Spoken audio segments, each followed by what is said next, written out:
सूरती गगन में जाए रही, एंजी धाए रही अरु जाए रही। मेरी सूरती गगन में जाए रही। त्रिकुटी महल में चढ़ कर देखा, जगमग ज्योति जगाए रही। मेरी सूरती गगन में जाए रही।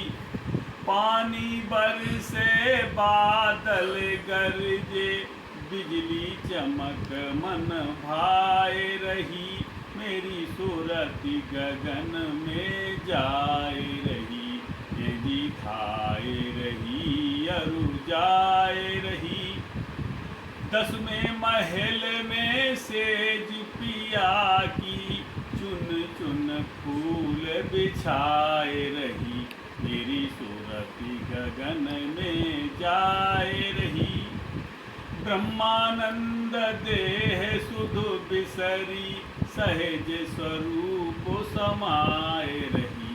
मेरी सूरती गगन में जाए रही।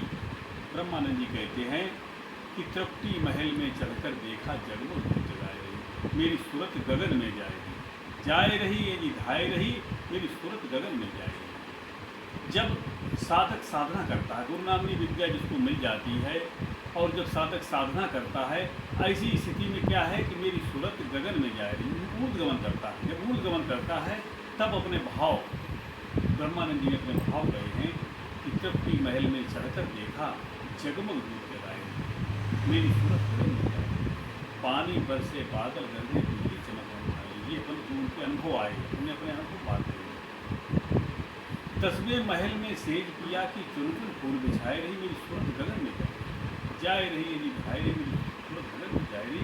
कि जब इस शरीर में जो प्राण है, जो ऊपर से उतरा है नीचे तक, जब तक ये घाटी में नीचे फंसा रहता तब तक तो फंसा रहता। जब तक ये इंद्रिय चंगुल में फंसा है तब तक फंसा। और जैसे ही धरती के ऊपर गुरु नामनी विद्या के द्वारा ये ऊर्ध्वगमन करता है, जैसे जैसे इसका ऊर्ध्वगमन होता है, तब क्या होता है, इसकी एक रुचि बनती है, इसको बार बार ऊपर जाने की इच्छा होती है। जैसे काग पलट हंसा हुआ, जो चुन चुन मोती खाए। जो मन हमारा कौवे की तरीके से था कि कभी इस पर बैठा, कभी उस पर बैठा, कभी गलत से गलत सोचता, कभी अच्छा सोचता। जो तरह तरह के विचार थे उसके पास, गंदे से गंदे विचार थे, अच्छे से अच्छे विचार थे, जो कभी क्षण में इधर, क्षण में उधर, इस तरह जाया करता था। जो कौवा का काम करता था मन, वो क्या हुआ, काग पलट हंसा हुआ, जो चुन चुन मोती खाए। वही मन जिस समय हमारी शक्ति ऊर्ध्वगमन करती है, तो वो मन हंस हो जाता है। वो कौवा, जो कौवा रूपी मन था, वो मेरा हंस रूपी बन जाता है कि काग पलट हंसा भयो, चुन चुन मोती खाए। इसलिए संत महापुरुषों ने अंतर यात्रा जो बताई है, उस अंतर यात्रा का ऐसा प्रभाव, ऐसी बात कही है कि जो छू जाती है, जिसको जो वास्तव में चलते हैं, जो साधना करने वाले हैं, वो इस रहस्य को जानते हैं। उनको लगता है कि सब कुछ घट में ही है, सब कुछ अपने अंदर है। जिसने इस घट में अपने शरीर में ही जान लिया, अपने शरीर में ही ऊर्ध्वगमन करना जान गया, शरीर रूपी मंदिर में जिसने अपनी आत्मा को जान लिया, वास्तव में उसने रहस्य को समझ लिया। तब उसके भाव ये निकले कि मेरी सूरत गगन में जाए रही, मेरी जाए रही और धाए रही। मेरी सूरत गगन में जाए, गगन क्यों जाए, ऊपर। तो उसको आनंद ऊपर आया है ना। एक जगह उसको ऐसी मिली जहाँ पर शांति का स्थान, जहाँ पर विचार नहीं है, निर्विचार जगह है। जब वो शांति के घर में पहुँचता है, ये जीव का स्वभाव होता है कि वो शांति की खोज करता है। तो जब शांति की खोज करता है और शांति का ही उसको घर मिल जाता है, तब ऐसे में वो निहाल हो जाता है।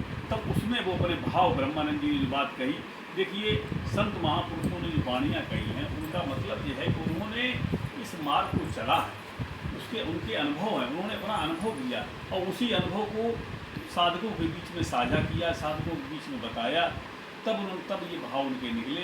तो प्रेमी सज्जनों, वास्तव में जो अपनी आत्मा को जान लेता है, आत्मा को जान करके जो शरीर में ऊपर से नीचे तक शक्ति फैली है, इस शक्ति को समेटना जान जाता है।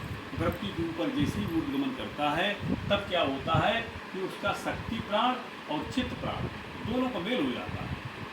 जब उसका मन शक्ति के साथ जुड़ जाता है, उसका चित्त शक्ति के साथ जुड़ जाता है, तो वह तत्व में स्थिति बनती है। तब कहता है कि मेरी सूरत गगन में जाएगी। जब बंद की आंखें तो देख ली तस्वीर यार की, जिस समय वो ध्यान करता है तो वो देखता है कि तेरा राम मेरा राम मोई में कहाँ मन रख गए, तेरा राम कोई में कहाँ मन रख गए, कि वो राम मेरे अंदर है। जो अपने राम को अपने अंदर जान लेता है वो सर्वव्यापी राम को जान जाता है, और जो राम को अपने अंदर नहीं जान पाता है वो राम को अज्ञा में खोजता है, बाहर खोजता है, इधर उधर खोजता है। लेकिन सबसे मूल बेसिक चीज़ यही है कि वो अपने रोम रोम रमनते सा रामा, जो रोम रोम में रमण करने वाले राम हैं, उनको अगर वो अपने अंदर जान लेता है तब उसको अंतर्यामी राम से प्रेम हो जाता है। वही राम राम ब्रह्म व्यापक जग जाना, परमानंद परेश पुराण। राम ब्रह्म चिन्मय रूपा, राम राम राम सच्चिदानंद निशा, नहता उमा निशा लगे। वही सच्चिदानंद है, वही परमात्मा, वही सर्वव्यापी सत्ता है। जो इस राम को अपने अंदर जान लेता है वो सर्वव्यापी राम को जान जाता है। जो तब वो सर्वव्यापी राम को जानता तभी कहता रोम रोम रमन के सरामा, जो रोम रोम रमण करता है। क्योंकि सहज प्रकाश रूप भगवाना, वो संत तुलसीदास जी कहते हैं, सहज प्रकाश रूप भगवाना, प्रकाश स्वरूप आत्मा है। उस प्रकाश स्वरूप को जो अपने अंदर जान लेता है वो वास्तव में नूरानी हो जाता है। मेरा जिस्म है पूरा नूरानी, उसका जिस्म ही नूरानी हो जाता है। क्यों? जब वो प्रकाशित होता है, ऐसे में क्या होता है कि जहाँ बाज बासा करे पक्षी रहन हो, जहाँ बाज बासा करे पक्षी रहन हो, जहाँ बाज बास करता हो पक्षी भाग जाते हैं। इसी प्रकार से जहाँ पर आत्मा अनुभव हो जाता है, स्वरूप स्थिति बनती है, वहाँ पर विकार रूपी पक्षी भाग जाते हैं, वहाँ पर विकार रूपी पक्षी नहीं रहते हैं।